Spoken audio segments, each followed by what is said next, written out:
Says, hi Jake, why is it that XRP needs all these catalysts to make 3 digits when Bitcoin, ETH, Sol, and others didn't? So Bitcoin has a much more limited supply than XRP, and has and always will, because it's only 21 billion or 21 million that'll ever be available. So that's why Bitcoin, again, supply and demand dynamics. Sol both have smart contract capability, whereas XRP doesn't.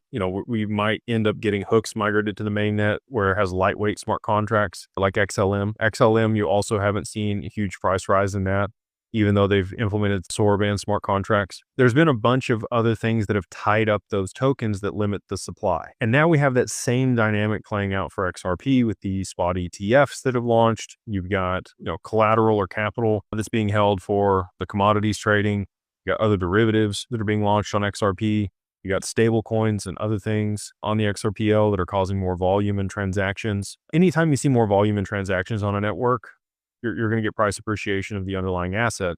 And so, Solana and Ethereum, because of the smart contract capability they had on those networks, NFTs were huge on those networks. We really didn't get a whole lot of volume for NFTs on the XRPL and adoption here. And then you've also seen a bunch of other smart contracts developed in Python and Solidity and on Solana that have real world, some real world application. The lending protocols also have, tied up a bunch of the supply. We have XLS 66, which will be borrow lend native on the XRPL, which I think will also, cause XRP to be locked up and less be available, and less supply and more demand means higher price.